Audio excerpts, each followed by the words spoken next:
নমস্কার, আমি শিউলি। আপনাদের সবাইকে আমার সিলেটি রান্নায় স্বাগত জানাচ্ছি। আশা করি সবাই ভালো এবং সুস্থ আছেন। তো আমি আজকে আরেকটা ছোট্ট রেসিপি নিয়ে আসলাম, সেটা হলো কচু শাক। কচু শাকগুলোকে ভালো করে ধুয়ে কেটে নিয়েছি আমি।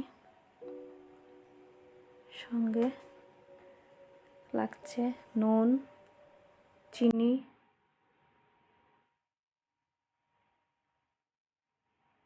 কয়েকটা লেবু পাতা, 6-7টা কাঁচা লঙ্কা, আদা কুচি, 6-7টে শুকনো লঙ্কা, হাফ চামচ হলুদের গুঁড়ো আর 1 বাটি চানা।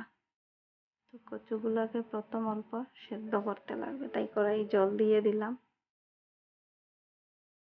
দেওয়ার পর কচুগুলাকে ঢেলে দিয়ে দিচ্ছি। সঙ্গে অল্প নুন। নুন না দিলে কচু সিদ্ধ করতে নুন দিতেই লাগে, না হলে কচু হয়তো গলায় ধরতে পারে। তার জন্য নুনটা দিয়ে দিলে আর এরকম কোনো অসুবিধা হবে না। তারপর অল্প সময় ঢেকে দিচ্ছি, 5-7 মিনিটের মতো লাগবে। তো উঠিয়ে দেখছি অল্প অল্প সেদ্ধ হয়ে গেলে এগুলোর মধ্যে দিয়ে দেব চানাগুলো আমি আগের দিন রাত্রে ভিজিয়ে রেখেছি, তাই অল্প সময়ে সেদ্ধ হয়ে যাবে। তো চানাগুলো দেওয়ার পর আমি 1-2 মিনিটের মতো আবার ঢেকে দিয়ে দিলাম। এখন সরিয়ে নিচ্ছি ঢাকনাটা। তো দেখতেই পাচ্ছেন পুরো হয়ে গেল সেদ্ধ। এখন নামিয়ে নেব। নামিয়ে এগুলাকে অল্প ঠান্ডা করব। করার পর এগুলাকে মুট মুট করে চিপে এগুলার জলগুলাকে ফেলে দেব।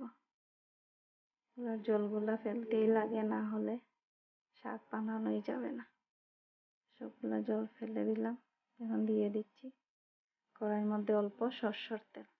এখানে আমি সরষের তেল দিচ্ছি, কারণ সরষের তেল দিয়ে শাক বানালে অনেক ভালো লাগে খেতে। তেল গরম হয়ে গেল, দিয়ে দিলাম শুকনো লঙ্কাগুলো। শুকনো লঙ্কা দেওয়ার পর অল্প সময় ভাজা ভাজা হয়ে গেলে দিয়ে দেব কচু।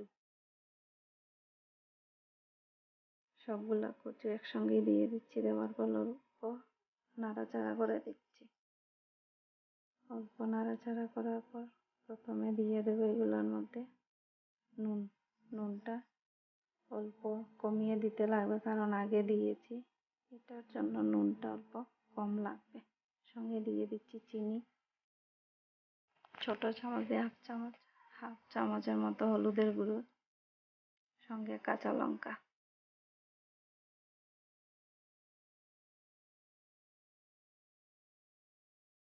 আদা কুচি দিয়ে এগুলাকে ভালো করে নাড়িয়ে চাড়িয়ে দেব। স্টিমটাকে কমিয়ে কমিয়ে এগুলা বানাতে লাগবে, কারণ না হলে কচু হতে অল্প টাইম লাগে, তো তাই অল্প সময় লাগবে। এখানে মোটামুটি হয়ে যাচ্ছে। এবার অল্প ভালো করে নাড়াচাড়া করে দিলাম। দেখতে পাচ্ছেন জলটা পুরো শুকিয়ে গেল।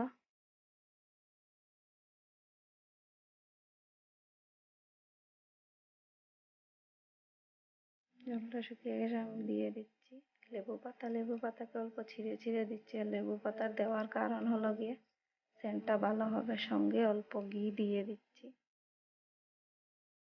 ঘিটা এর জন্যই দেওয়া, লেবু পাতায় গিয়ে শাকের গন্ধ এত ভালো হবে যে গন্ধ শুনলেই খাওয়ার মন হবে।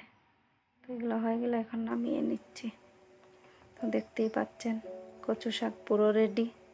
ঘরে বানিয়ে খেয়ে দেখবেন, অনেক ভালো লাগবে খেতে। আর ভিডিওটাকে দেখবেন, দেখে লাইক, শেয়ার, কমেন্ট করবেন। আর আমার চ্যানেলে নতুন হলে সাবস্ক্রাইব করে দেবেন। ভিডিওটি দেখার জন্য অনেক অনেক ধন্যবাদ।